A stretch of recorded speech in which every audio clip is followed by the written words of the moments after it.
किसको डरते हो? तो उसने कहा मैं पापा को डरता हूँ। तो उसने पूछा तेरे पापा किससे डरते हैं? तो बच्चे ने कहा मेरी मम्मी से डरते हैं। वास्तव में डरने वाले लोगों से गलतियां कम होती हैं। उदंड लोगों से कभी भी गलती हो सकती है। डर करनी डर परम गुरु, डर पारक डर सार, डरत रहे सो उबरे गाफिल खाई मार। अपने बाप से भी थोड़ा डरना चाहिए कि बाप कहीं रूठ न जाए। अपनी पत्नी से भी डरना चाहिए कहीं मायके में जाकर बैठ न जाए। क्या भरोसा है, फिर मनाते रहो मानेगी नहीं। पति से भी डरना चाहिए कि कहीं होटल में चला जाए, बोतल में चला जाए, टोटल में चला जाए तो क्या करो, इसलिए उसको भी संभालो। बेटे से भी डरो, पड़ोसी से भी डरना चाहिए, क्योंकि पड़ोसी खुश है तो उससे बड़ा सहयोगी तुम्हारा दूसरा कोई नहीं है। पड़ोसी यदि असंतुष्ट है तो उससे ज्यादा नुकसान भी तुम्हारा कोई और नहीं कर सकता है। इसलिए पड़ोसी से भी डरना चाहिए, संभाल के रखना चाहिए। गुरु से भी डरो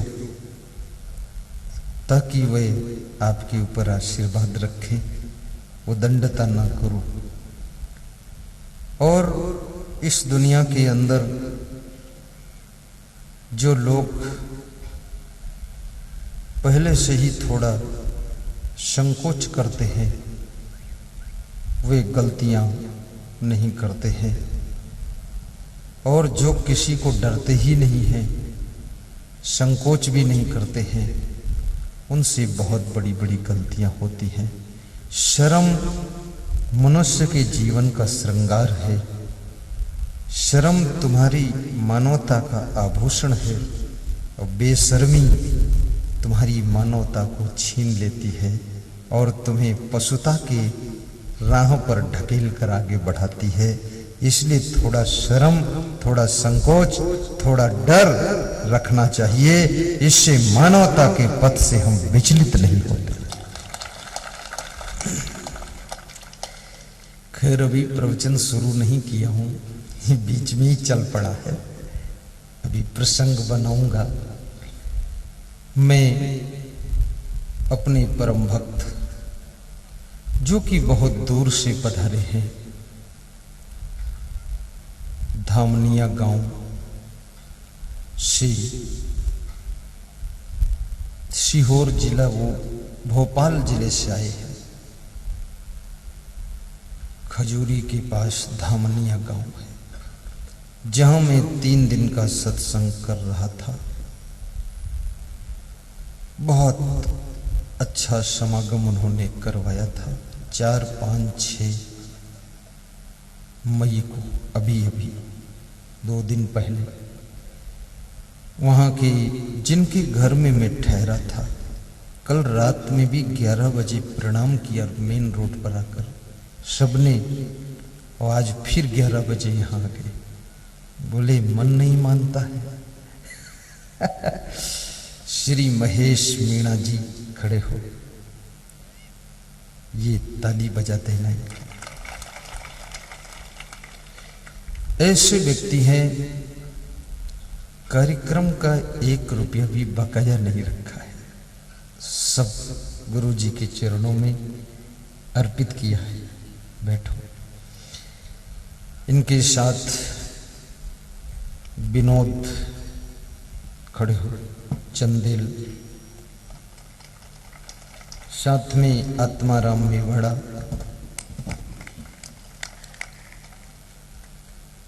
अजय मेवाड़ा, विजय मेवाड़ा। विजय कहाँ? इधर। एक टोली से इधर आ गए, होशियार आ गए कि इधर कोई कुछ बात करे तो बता दूंगा उधर। बैठे, हम ढूंढ रहे किधर। और उनके साथ एक और व्यक्ति खड़े हो। वाह, आशीर्वाद, ताली बजाते। ये तो अपने क्षेत्र का सम्मान है, कोई इतनी दूर से आए, 200 किलोमीटर से आए। हमारे ये प्रचारक भक्त भी हैं, ये भी टीवी में प्रवचन सुनते थे, वहीं से इनकी इच्छा हुई थी। प्रवचन से बहुत सी बुराइयां छूटती है, मैल धुल जाता है, दिल पवित्र हो जाता है, वाणी शीतल मधुर हो जाती है, स्वभाव भी सुधर जाता है। हमारे प्रचारक भक्त श्री विश्वजीत रघुवंशी मुगली खैरी वाले खड़े हो, बरेली तहसील, बहुत तन मन धन से गुरु के साथ जुटते हैं।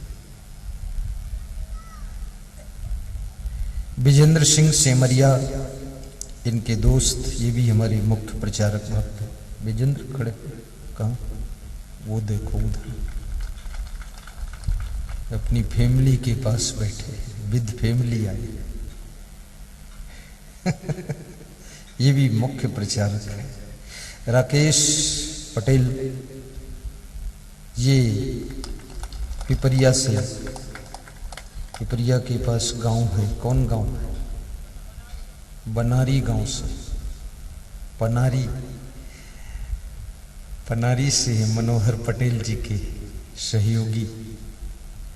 पुरुषोत्तम पटेल साले चौका गाडरवाड़ा से, वाह धन्यवाद है, बहुत श्रद्धा है। ये छत्तीसगढ़ कहाँ कहाँ बहुत प्रदेशों में गए, अपने सब साधु भाइयों को भी सुधार दिया, सबकी दारू छुड़वाया, पकड़ पकड़ के गुरु मंत्र मेरे से दिलवाया, दर्जनों रिश्तेदारों को चेंज किया। सही बात, उधर मुड़ो ना, मुस्कुराओ, कहो सही बात। बहुत एडवोकेट है, वकील है, बहुत अच्छे आदमी, सीधे सरल। बैठो।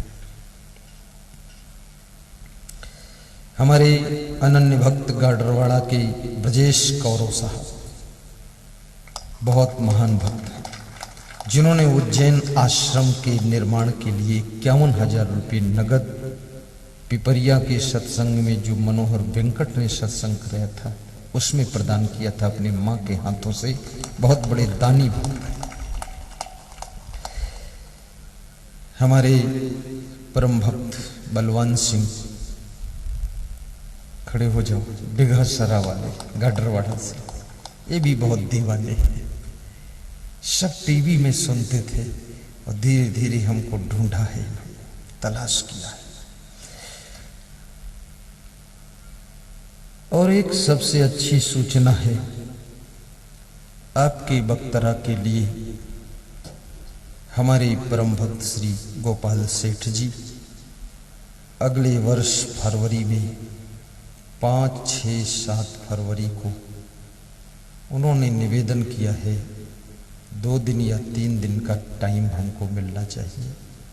वो 3 साल से टाइम मांग रहे हैं, जब से उनका कार्यक्रम हो चुका है फिर से पीछे लगे, बोल रहे हैं मैं संतुष्ट नहीं हूँ उस कार्यक्रम से, आपका स्पेशल अलग होना चाहिए, उसमें बहुत साझा हो गया, झंझट हो गया,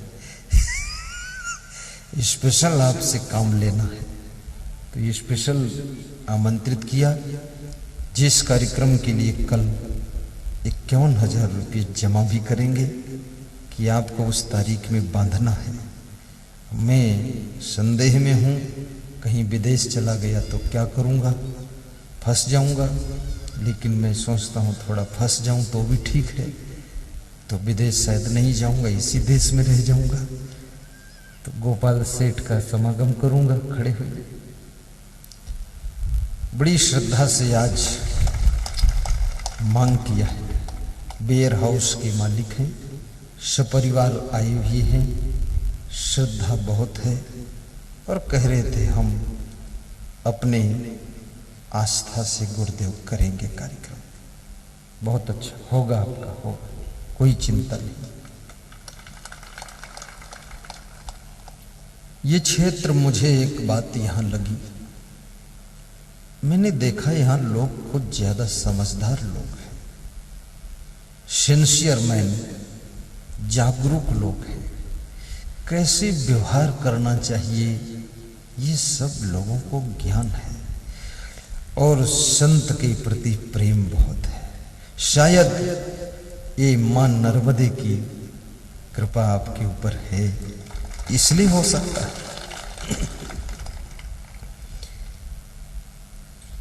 कुछ विशेष भक्तों को भी व्यास का दी आशीर्वाद दे रही है, जो कि सम्माननीय लोग हैं। 2 मिनट लगेगा, घबराने की कोई बात नहीं। श्री होशियार सिंह ठाकुर खड़े हो। होशियार सिंह, जो होशियार होता वो आता ही नहीं उसका नाम भी होशियार है। चलो कोई बात नहीं, मिल चुके मेरे को, वहां नाम ले लेंगे, उससे भी आशीर्वाद पहुंच जाएगा। उनकी भी इच्छा है कि मैं भी आपका वर्षा ऋतु में 3 से 5 दिन का सत्संग करूं, ऐसा उन्होंने भी मांग किया है। और तुम सब लोग मांग कर लो, ताकि हर वर्ष हम तुम्हारे क्षेत्र में आते रहें और तुम्हारी रोटी खा खा करके प्रवचन सुनाते रहे। सब लोग मांग कर लेना।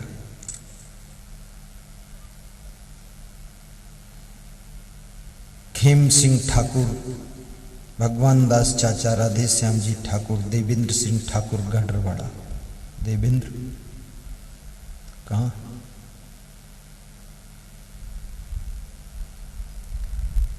शिलगेना श्री बदामी लाल जी चौहान, रवि चौहान, राजू पटेल, श्री राम किशन चौहान, मुन्ना भैया, श्री ओमकार पटेल, श्री बटन सिंह चौहान।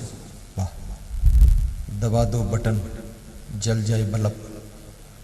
कहाँ बटन है? खड़े हो। हाँ, ये बात बहुत अच्छी। जिनका नाम बोलो खड़े हो जाएगा। शाह सिंह चौहान, प्रताप सिंह चौहान, टीकाराम चौहान, चौहान सिंह जी, और जी शाह पटेल, गुड्डू भैया, गोपाल जी पटवारी, ओम प्रकाश शिक्षक, सुरेंद्र सिंह जी, राजेंद्र सिंह जी। सर मैं ये समझ नहीं पाया मुझे पर्ची क्यों दिया। अब दिया तो पढ़ दिया मैंने, पता नहीं पढ़ने के लिए दिया था कि छूने के लिए दिया था। ज्यादा पर्ची भी मत भेजना, नहीं तो मैं डर जाऊंगा। बस इतना बहुत हो गया। अब सीधे बैठो, जो कार्य करना है उसको करो।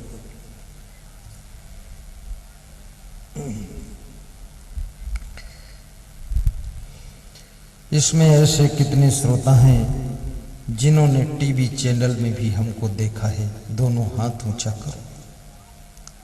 वाह, गुड गुड गुड।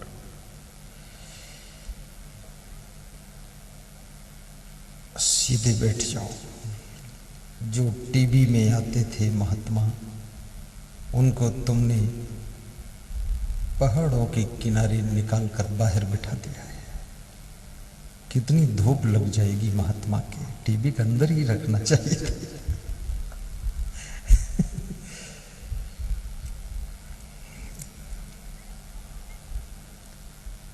आपके बीच में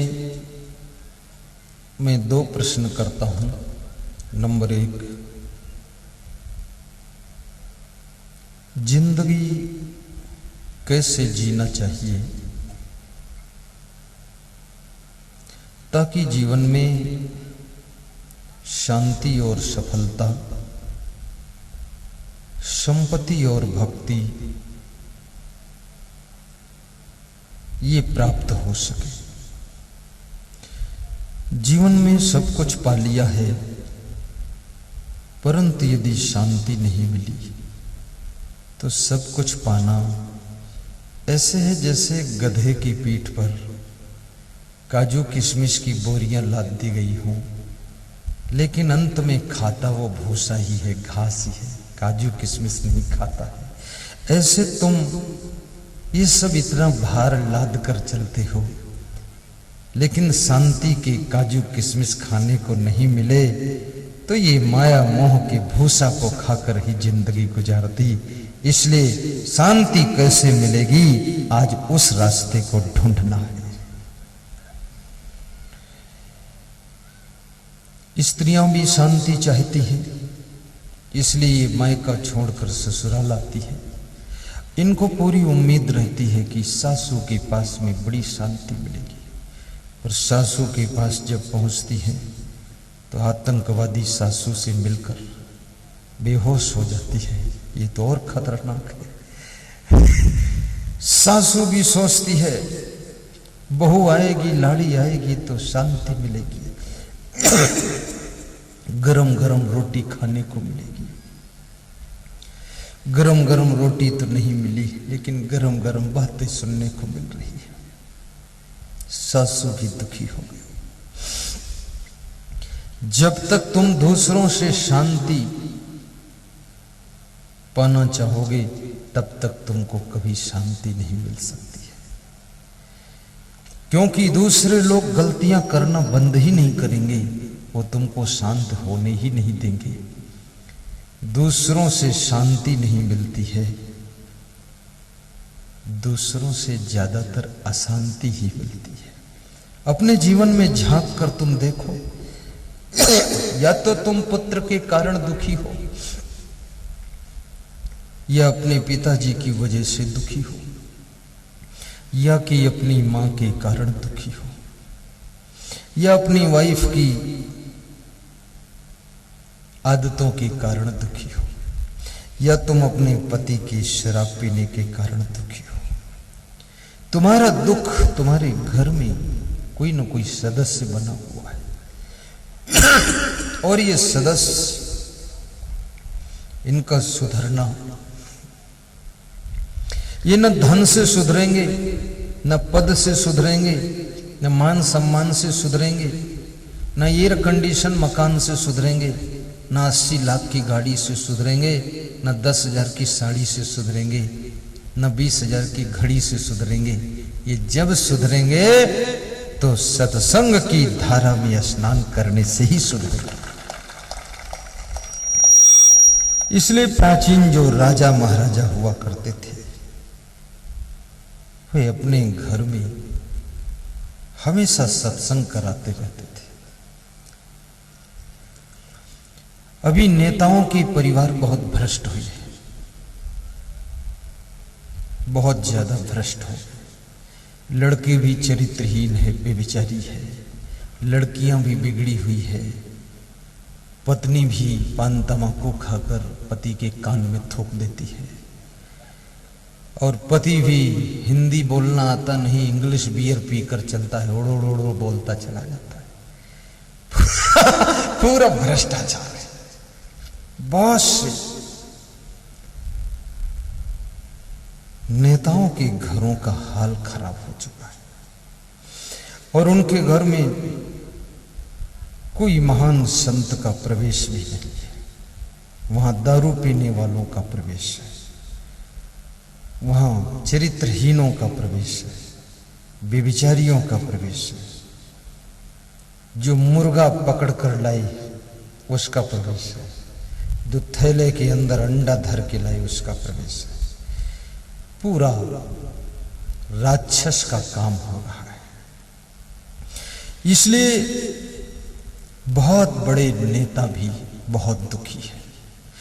छत्तीसगढ़ के गृह मंत्री मुझसे कह रहे थे, बेटे सब बिगड़ गए। तो हमने कहा तुम क्या सुधर गए? बोले हम ज्यादा नहीं बिगड़े। तो हम कहें परसेंटेज कम ज्यादा हो सकता है, बाकी बिगड़े तुम भी हो। समाज का सुधार केवल सत्संग से हो सकता है, वो भी सत्संग दमदार होगा तभी सुधार होगा। ये कुनमुन वाला सत्संग भी सुधार नहीं पाएगा। सत्संग इंप्रेसिव हो, इफेक्टिव हो, एडजेक्टिव हो, पॉजिटिव हो, तब वो सुधार होगा, ऐसे सुधार नहीं होगा। तो जिंदगी कैसे जीना चाहिए, ये संत कबीर से पूछा गया। और संत कबीर कहते हैं, जीवन में बस एक फार्मूला सीखो। कबीर जब हम पैदा हुए, जग हंसे हम रोए। ध्यान देना, दो लाइनें ही। कबीर जब हम पैदा हुए, जग हंसे हम रोए। ऐसी करनी कर चलो, हम हंसे जग रोए। ऐसी करनी कर चलो, दो तुम भी बोलो ना, थोड़ा दोहराओ। ऐसी करनी कर चलो, हम हंसे जग रोए।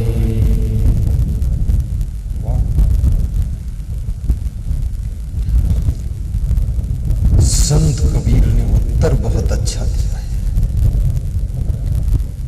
कि जब तुम्हारा जन्म हुआ था तुम रो रहे थे, तुम्हारी जिंदगी के सामने बहुत बड़ी चुनौती खड़ी हो गई कि जो जिंदगी रोने से स्टार्ट हुई है वो जिंदगी हंसने पर स्टॉप होनी चाहिए।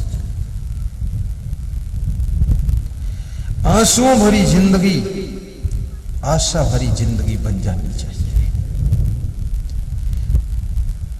कहीं निराशा में डूब न जाना, क्योंकि निराश हुआ व्यक्ति मरे हुए जैसा होता है। निराशा मृत्यु का दूसरा नाम है। निराश हो गए इसका अर्थ है कि मरने से पहले ही मर गए। अब सांस तो चल रही है लेकिन वास नहीं बची है। अब जीना भी व्यर्थ हो गया है। और निराशा में डूबा हुआ इंसान अपनी जिंदगी को भार बना लेता है। और जिसकी जिंदगी में सुख की आशा है वो अपनी जिंदगी को त्योहार बना लेता है। जिसकी जिंदगी में सत्संग है उसकी जिंदगी बहार बन जाती है। और जो भक्ति में डूब जाता है वो स्वयं होनहार बन जाता है, होनहार बन जाता है।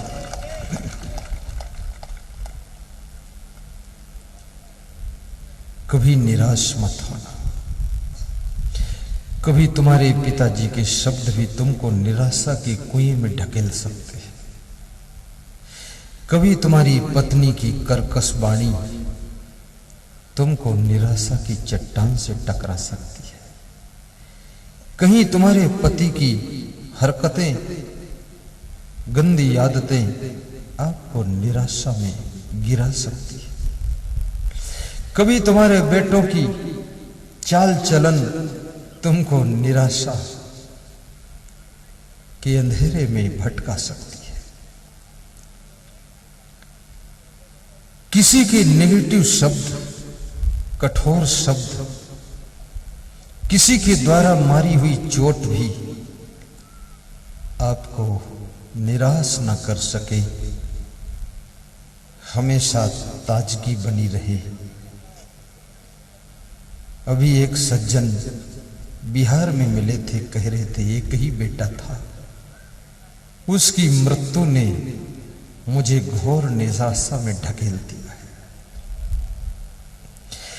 लेकिन मेरी वाइफ ने मुझे फिर से निराशा के कुएं से निकालकर आशा के आकाश में उड़ना सिखा दिया है। वाइफ ने कहा बेटा गया तो गया, अभी हम तुम तो जिंदा हैं, उम्र बहुत है। बेटे की दुख में, टेंशन में यदि सब काम बंद कर दिया तो अपनी जिंदगी का क्या होगा। इसलिए करो, कैसे जिंदगी जीते हैं साधु संत जिनके न पत्नी है न पति है। कैसे जिंदगी जीते हैं त्यागी योगी लोग जिनके न बेटा है न बेटी है। तो अपन तो पति पत्नी है, अपन तो आसान जिंदगी जी सकते हैं, इसलिए मेहनत कीजिए। तो उसके पति ने कहा अब बेटे के मरने का घाव भी ठीक हो गया है और हम पति पत्नी ऐसे रहते हैं जैसे कोई ऋषि परिवार रहता है, और हमने इतनी उन्नत किया है कि अब हम बहुत सुखी रहते हैं। हर वर्ष एक सत्संग कराते हैं और बहुत अच्छी गाड़ी में चलता हूं गुरुदेव। मेरी गाड़ी 44 लाख की है। मैं चलाता हूं, वाइफ बैठती है, दो ही हम रहते हैं। और मेरा मकान भी 2 करोड़ की कीमत का बनाया। 2 ही प्राणी रहने वाले। पास में धर्मशाला बना दिया हूं, गांव में सूचित कर दिया हूं जिसके घर ज्यादा मेहमान आ जाएं धर्मशाले में ठहराइए। सब डबल बेड लगा दिया हूं, सिंगल बेड लगा दिया हूं, कूलर एसी लगा दिया हूं, गद्दे रजाई सब रख दिया हूं। अब गांव वालों के मेहमान ठहरते हैं, उन्हीं में अपने बेटे का रूप देख लेता हूं और उन्हीं मेहमानों की सेवा करता हूं। किसी की मृत्यु भी तुमको घायल कर सकती है।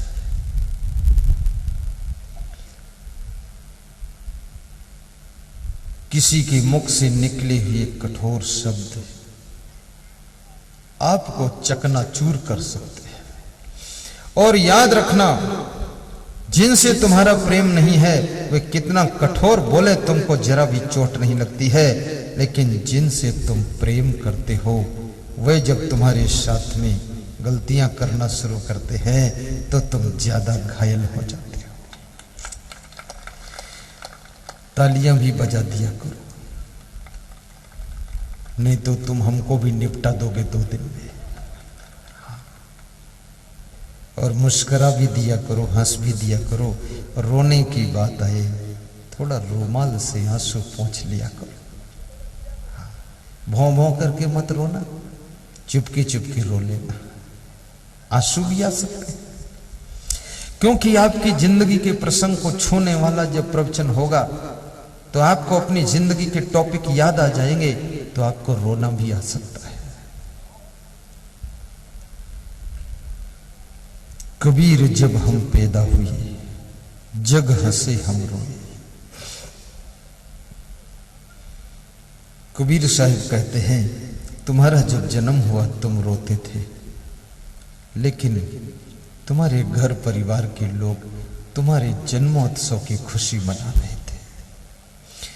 जिसने जन्म लिया है वो रो रहा है और जिसके घर में जन्म लिया है वो सब खुशी मना रहे हैं। जन्म लेने वाले को कोई खुशी नहीं, और जिनके घर में जन्म लिया उनको बड़ी खुशी है। और याद रखना, तुम्हारे जन्म में ही जो लोग खुश हो रहे हैं, तो बचपन, जवानी और बुढ़ापा और पूरी जिंदगी को ऐसे बिताना जो तुम्हारे जन्मोत्सव में खुश हो रहे हैं वे तुम्हारी जिंदगी भर तुमसे खुश ही रहे, उनको तुमसे पीड़ा ना हो, उनको आनंदित कर दो।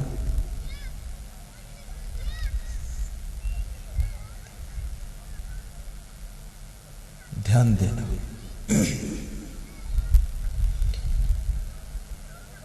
कृपया बच्चे शोरगुल मचा रहे हैं, इनको कौन मना करे। मारपीट, खैंचा खैंची, लपटी लपटा चल रहा है, इनको सुधारो,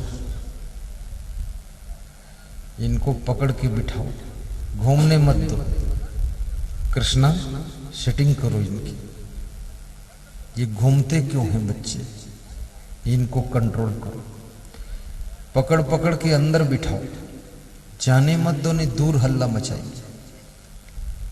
थोड़ा टाइट अनुशासन रखो। भगवान राम ने कहा है कि वही मेरा प्रिय है जो अनुशासन को माने। सोई सेवक प्रीतम मम सोई, अब मम अनुशासन मान ही जोई। भगवान राम बहुत डिसिप्लिन रहते थे, उनके अनुशासन की कथा देखो। इतने बंदर थे, कोई खुराफात नहीं कर सकता था। शांत सत। और ये इतने सुंदर हैं बच्चे, फिर भी खुराफात करते। तो देखो भगवान का कितना प्रभाव। बंदर शांत बैठना बहुत कठिन है, वो शांत बैठे। बंदर इतने सुंदर हो गए, और ये जो सुंदर हैं ये बंदर हो गए। राम जी का कंट्रोल बहुत तगड़ा था, बहुत कंट्रोल। उनके भाई लक्ष्मण कभी कोई आज्ञा का उल्लंघन नहीं करते थे। भाइयों पर भी बड़ी कमांड थी उनकी, और भाइयों को प्रेम भी इतना देते थे। भरत उनके वियोग में रो रहा है। शत्रुघ्न, अयोध्या में सबसे अधिक दुखी अगर आत्मा कोई है तो शत्रुघ्न है। चुपके चुपके बैठकर रोता है, 14 साल तक रोया है। और जबकि वे दूसरी मां के थे, यहां तो खुद एक ही मां के सगे भाई वो रोते नहीं हैं, एक दूसरे को रुलाते, झगड़म झगड़ी, बेईमानी बेईमानी। बहुत चंडाल लोग हैं। पूरी रामायण घोंट के पी गए, आखिरी में रावण का रोल लगा दिया। अरे भरत का रोल लगाते, सीता का रोल लगाते, पूरी रामायण सुन लिया, अंत में सुपर्णखा बनकर बैठ गई। ये कौन बात है? रामायण पढ़ा है तो कौशल्या बन जाना, किसी राम को जन्म दे देना। रामायण पढ़ा है उर्मिला बन जाना, अपने पति को भगवत सेवा में भेज देना। रामायण सुना है तो राम का स्वभाव बनाकर अपने भाई के लिए कुछ त्याग करके वैराग्य की राह पर निकल जाना। रामायण क्या नहीं सिखाती है? रामायण पढ़ा है तो नारद जी संत का जो प्रसंग आता है, नारद मोह प्रसंग, उससे सावधानी बरतना। इसलिए साधु को बताया गया कि लड़की स्त्रियों से उसको सट के बात नहीं करना चाहिए, और माताओं बहनों को दूर से आशीर्वाद देना चाहिए। नारद जी ने विश्व मोहिनी कन्या के हाथ को देखा था, उसकी रेखा में लिखा था कि इस लड़की का विवाह जिसके साथ होगा वो त्रिलोकी नाथ होगा। तो नारद जी ने उसका अर्थ बदल लिया, सोचा मैं मेरे साथ विवाह कर लूं, मैं त्रिलोकी नाथ हो जाऊंगा। तो उसके साथ विवाह करने के लिए नारद जी की बुद्धि भ्रष्ट हो गई। इसलिए साधु संत को किसी की विवाह में नहीं जाना चाहिए, क्योंकि विवाह में बार बार जाएगा, वहां खुद का विवाह करने के लिए सोचने लग जाएगा। दूर रहो, विवाह में मत जाओ। विवाह हो जाए तब पति पत्नी जो नए नए बनकर आए हैं उनको शिक्षा देने के लिए उनके घर पर 1 घंटे का टाइम देना चाहिए। 1 घंटे उनको शिक्षा दो गृहस्थ आश्रम की, अब आपको कैसे रहना है। ये तो संत का धर्म है, लेकिन विवाह के बीच में बाबा जी मत बैठो।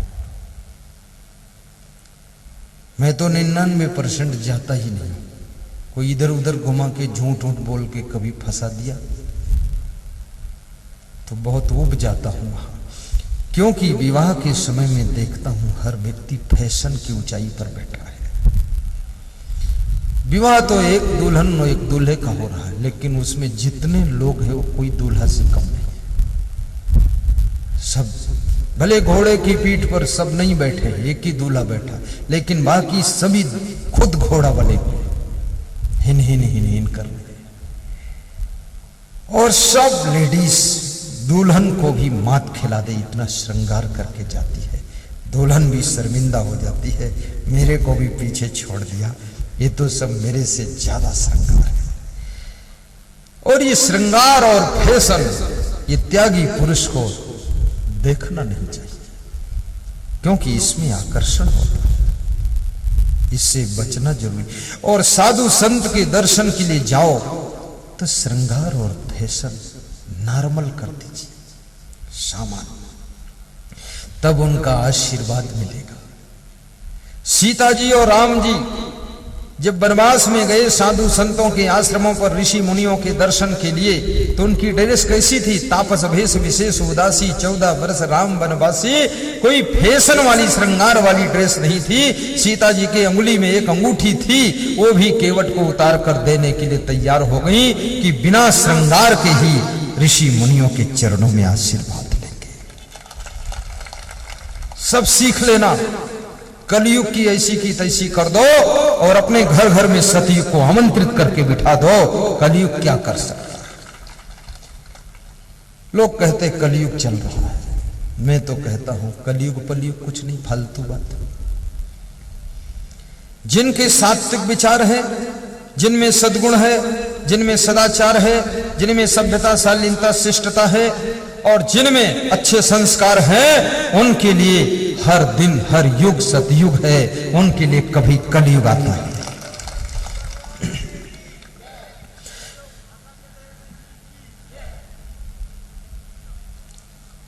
और जिनके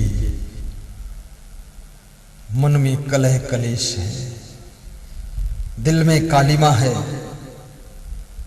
चित्त में कपट भरा हुआ है, भाई भाई से काली करतूतें हो रही हैं, उनके घर में हमेशा कलयुग रहता है। तुम्हारे घर का कलह कलेश दूर हो, सवेरा हो तो सतयुग में प्रवेश करो, दोपहरी हो दोपहर का दर्शन हो, कृष्ण भगवान की याद कर लो, तीसरा प्रहर आ जाए शाम हो तो त्रेता में प्रवेश कर जाओ। और रात्रि कालीन बेला में, रात अंधेरी होती है, उसमें ज्ञान का दीपक जलाकर अपनी जिंदगी के परम लक्ष्य मोक्ष के पथ पर चल पड़ो, तो समझ लो जीना सार्थक हो।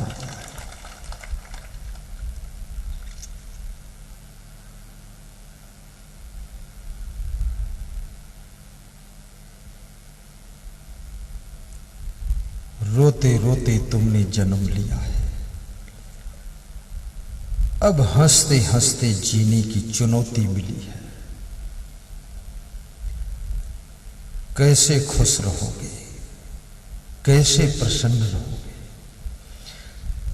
दुखी होना आसान है इस संसार में, नाराज होना बहुत आसान, गुस्सा में रहना बहुत आसान। कितने लोग तो 20-20 साल से गुस्सा में हैं, बड़े हिम्मती लोग 20 साल से क्रोध का गोबर ढो रहे हैं, अपने को बड़ा बहादुर समझते हैं और ये भी कहते हैं जिंदगी में तो उनके घर नहीं जाऊंगा, जब मर जाऊंगा तो कौवा भले मेरा हाड़ ले जाकर उनके घर में डाल दे। कौवा को क्या परवाह, तेरा हाड़ वहां डाले? बेवकूफ आदमी, फालतू बात करता है, बुद्धि नहीं। कौवा इतना समझदार पहले भी नहीं होता था, ना होता है कि तेरा हाड़ तेरी बहन के घर में डाले। अब मरने पर अपना हाड़ कौवा के द्वारा बहन के घर पहुंचाने की इच्छा है और जिंदगी में बहन से इतना क्रोध है कि 20 साल से बहन से बोले नहीं, गए नहीं, तो मरने के बाद ये तेरे हाड़ को बहन क्या करेगी? और मरने के बाद कौवा के द्वारा तो हाड़ पहुंचाना चाहता है, तो जिंदा में तो जिंदा ही हाड़ पहुंचाते बहन के पास, तो क्या फर्क पड़ेगा? लेकिन बहुत क्रोधी आती है। कितने लोग तो अपने माँ बाप से क्रोधित हो गए, बोलते भी नहीं, आते भी नहीं, जाते भी नहीं, दूसरी जगह घर बना लिया। उनको क्रोध के लिए गधा भी नहीं मिला कि गधे से क्रोधित हो, अपने बाप से ही क्रोधित है कि तूने पैदा क्यों किया इतने बड़े गधे को। बाप से गुस्सा है, मां से गुस्सा। कितने लोग भाई से क्रोधित हो गए, जिंदगी भर भाई की निंदा करते रहते हैं, भाई का विरोध, भाई का काम बिगाड़ना। ये बुद्धिमानी का काम नहीं है। अगर सुबह गुस्सा आ भी गई है तो दोपहर तक आपकी गुस्सा विदा भी हो जानी चाहिए, क्योंकि अधिक समय तक क्रोध में रहने वाले व्यक्ति की बुद्धि का स्मरण कम हो जाता है और उसके दिल की शांति सब क्रोध की आग में भस्म हो जाती है। और अधिक समय तक जो क्रोध में रहते हैं उनकी उन्नति में भी बहुत ब्रेकर लग जाते हैं। इसलिए अपने दिल से क्रोध के बादलों को हटाइए और शीतलता को प्राप्त कीजिए। किसको मिटाओगे संसार में? गलती करने वालों को क्षमा भी कीजिए। ज्यादा गलती करें तो उन्हें दंड भी दीजिए। धृत दंडम विकारिषु।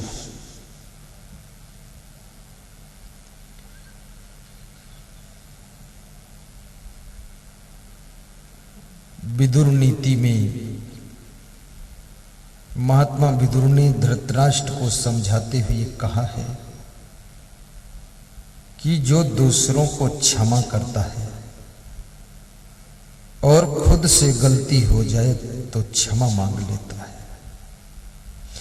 क्षमा करने की अपेक्षा क्षमा मांगना ज्यादा कठिन है, क्योंकि जब तुम क्षमा मांगते हो तो तुम्हें अपने अहंकार को मारना पड़ता है। जब तक अहंकार की मृत्यु नहीं होगी तब तक तुम क्षमा नहीं मांग पाओगे। और क्षमा मांगने की कोशिश करोगे, तुम्हारे अंदर बैठा हुआ अहंकार तुमको मना करेगा, नहीं क्षमा क्यों मांगो, इसमें कौन बड़ी गलती हो गई है, इतना छोटा मोटा तो सभी गलती करते हैं। उन्होंने गलती किया, उनका क्या कर लिया उन्होंने किया तो क्या हो गया, और मैंने कर दिया तो क्या हो जाएगा। क्षमा नहीं मांगूंगा। क्षमा तो वो मांगे जिन्होंने गलती नहीं किया है, वो हमसे क्षमा मांग ले। इतना धूर्त है अभिमानी। लेकिन महान व्यक्ति बिना गलती के भी क्षमा मांग लेता है। ऐसे सामान्य भाषा में बोलता है, आने में थोड़ा देर हो गई, क्षमा कीजिएगा। थोड़ा आपके लिए नाश्ता लाने में देर हो गई, माफ कीजिएगा। हर बात में क्षमा मांग लेता है। क्या सरलता है उसकी। भगवान श्री राम क्षमा करते भी थे और क्षमा मांग भी लेते थे।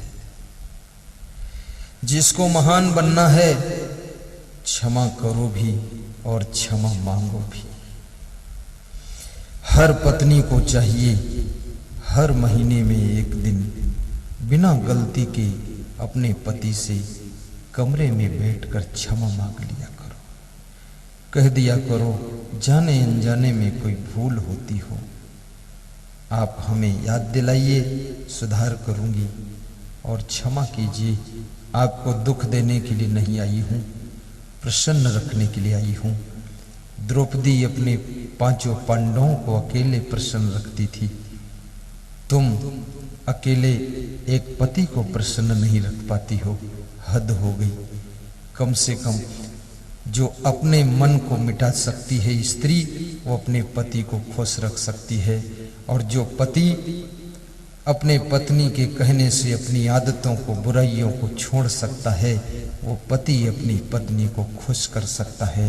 यदि आपकी पत्नी कह दे शराब छोड़ दीजिए, तो उसी दिन कह देना बस आज से नहीं पीऊंगा, तो आपकी पत्नी का डबल प्रेम आपसे बढ़ जाएगा। आपकी वाइफ बोले पान पुड़िया तमाकू छोड़ दो, उसी समय कुल्ला कर लेना, फ्री हो जाना। छोड़ने का मन तो था ही, सम्मान भी उसको मिल गया, छूट गया, झंझट खत्म है। कभी छोड़ना हो, गुरु के ज्ञान को सुनकर छोड़ने की इच्छा हो, शराब छोड़ना हो, पुड़िया छोड़ना हो, बीड़ी सिगरेट छोड़ना हो, तो आप अपनी पत्नी के कहने से छोड़ देना, ताकि छुड़वाने का सम्मान आपकी पत्नी को मिले। गुरु को सम्मान की जरूरत नहीं है, उनका तो सम्मान ऐसे भी बहुत ज्यादा है, ताकि आपकी